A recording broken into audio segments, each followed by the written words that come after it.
What's up, everybody? Dog 985. There's levels to this. All right, guys, check this out, man.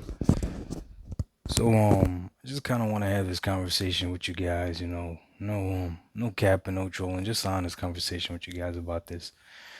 So I've been seeing what's been going on with the whole, Metacritic score and Horizon Forbidden West and all that other stuff. And then I also saw the Metacritic score for Crossfire X, right? And the reason I bring both these games up is because these are two very, very, very different games. Definitely one game is way better than the other. However, I enjoy both. Now, as I sit here and I'm thinking about this, like how is that possible for me to enjoy something that's for all intensive purposes trash, right?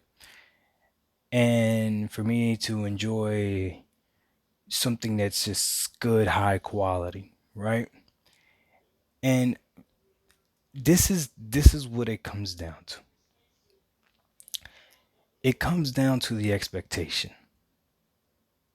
That's the only thing I could think of. It's got to be the expectation. You see, no one no one can deny the the cinematic value, the production value. Somebody said that best in one of the comments of my video.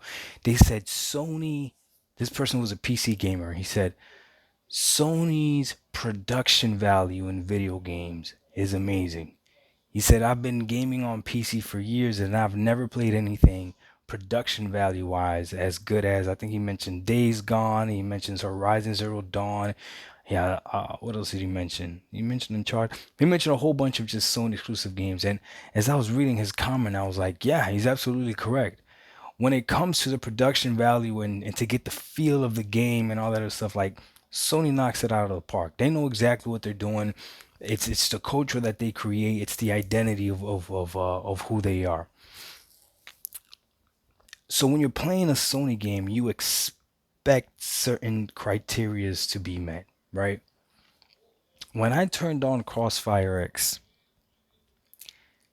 I didn't have real expectations. It wasn't really, I think I saw like one trailer for it, maybe if that, maybe two trailers if that. I didn't really know what the game was about. And then to be honest with you, there wasn't even on Game Pass, the story wasn't on there. It was just multiplayer.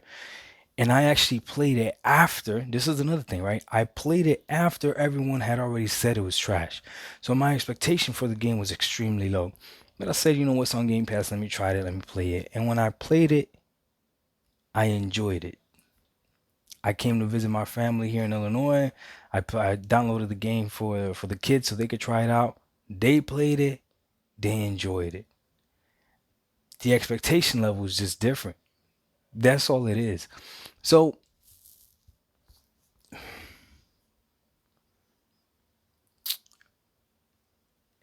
you're gonna like what you like, and you're not gonna like what you're not gonna like. So even though people said Crossfire, I think the Metacritic score for Crossfire was something horrendous, like a 40 or something like that, right? Crazy poor. I have seen a few people say that the campaign is actually pretty good. Okay. Here's another thing that also sets the expectations. Maybe that's what I'll call this video, expectations of video games. The price does matter, guys. Let's not act like it doesn't matter. The price does matter.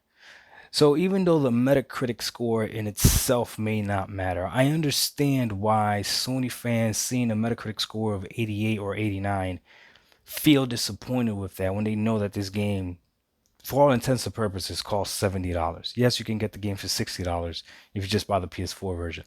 But Sony meant this game to be $70 and they were okay charging you $70. But to pay $70 for a game to get an 88 Metacritic score when you have games scoring 90 Metacritic score on Game Pass and you're only paying $15 a month for it, yeah, that distorts the industry. That distorts like how you feel about certain things. I was talking to my son about this as well. Like today, I caught myself looking at reviews for the Samsung Galaxy Fold 3. I'm looking at reviews for a phone that I actually have already. Like, why? And this is what it is. I just got this phone, so I'm trying to make sure that I justify my purchase by hearing other people reassure saying, yes, it's a good phone. Yes, so far, I like the phone, and you would think that my opinion of this phone is the only thing that matters. But as human beings, we like that community aspect of things. So we want other people to also like what we like. It gives us like a little bit of reassurance. There are some times though where you just don't care if somebody doesn't like what you like. You just like what you like, and it is what it is, right? So, but for such a purchase like this phone is expensive. I'm finding myself looking at these, and it's not like I'm looking at new features or anything like that. I just want to see what other people are saying, right? And I like this phone so far, but I caught myself looking at reviews, and it was kind of weird. Like, why would I be looking at reviews? So it's the same thing, right? If I liked Horizon Zero Dawn, why do I care what a reviewer might have to say that might not like it? If I like Crossfire X, the multiplayer, I haven't even played the story. So this is what everybody's telling me. If I like the multiplayer, I'm definitely gonna like the story.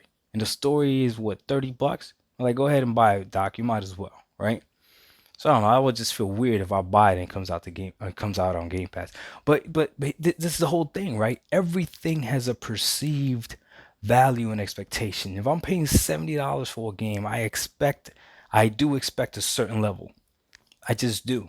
It is what it is. If I'm getting a game on Game Pass, there is a different level of expectation. I'm sorry, it is what it is. That is the reason why Halo Infinite was able to come out the way it was, right? And a lot of people didn't really complain. But can you imagine paying $60 for this game, knowing that there's parts of the game still missing, and being okay with that? I was one of the one that came on video and said delay the game. You could go watch the tape. I came on here and I said delay the game. Other people was like, no, don't delay this and that. I said, nah, delay the game, whatever. But when it dropped on Game Pass, it didn't stop me from playing it. Right, I played it and I enjoyed it. But now I'm looking at this game. Whenever they do drop co-op, I don't want to play it again in co-op. I don't. And I would love to play with my son, but you know what? I might play it with Juju just because Juju would probably want to play it. But besides that, like my middle son's not gonna want to play it now. After he beat it already and I beat it already, like what we gonna play for again? You know? But the expectation, because it was coming out on Game Pass, was it the same? You know? And I'm just being honest with you. So it's the same thing with people ask like, how does Nintendo get away with what they do? It's because you already know what to expect from Nintendo. So at this point, there's no point in getting outraged because it is what it is. This is probably the least consumer friendly gaming company out there. But man, they operate on nostalgia so hard that it's just incredible to deny them. And you know what? They're geniuses for it. They're geniuses for it, man. I mean, come on, man. They're just geniuses. Like you see something like that, like Smash Brothers Ultimate, and Super Mario 3D World. I mean, and Mario, they got characters that don't age, right? That's also genius. Think about it. God of War, Kratos has to age. Freaking Aloy is gonna have to age. Eventually, Master Chief's gonna have to age, right? All the characters from Gears of War, they age, right? Mario never has to age. Link becomes an adult and a child in different like he does never has to age. Like it's ridiculous. Like Nintendo's got that down pat, but you know what to expect from Nintendo. You don't expect to buy a Nintendo system to play third party games, right? If you get third party games on this console, then it is what it is, right? But you don't expect a lot of power, you don't expect a lot of graphical fidelity. So the expectations, really matter. So I can like Crossfire X and I can like Horizon Forbidden West the same, like I can enjoy them the same because I expect different things from both of them. Not that doesn't mean that Crossfire X is anywhere near the caliber of Horizon Forbidden West. Not even close. Not even close. But I find it interesting how I could still enjoy those two and literally turn on the game, both games, and have fun playing them. Different experiences with both, but it is what it is. So I'll leave you with this question. What games do this for you? What two games do this for you? What two games put you in a situation where one game is clearly more dominant, better than the other, and the other one is maybe not that popular, but you still somehow enjoy both of them? Let me know. Dog 1985, there's levels to this. We out. Peace.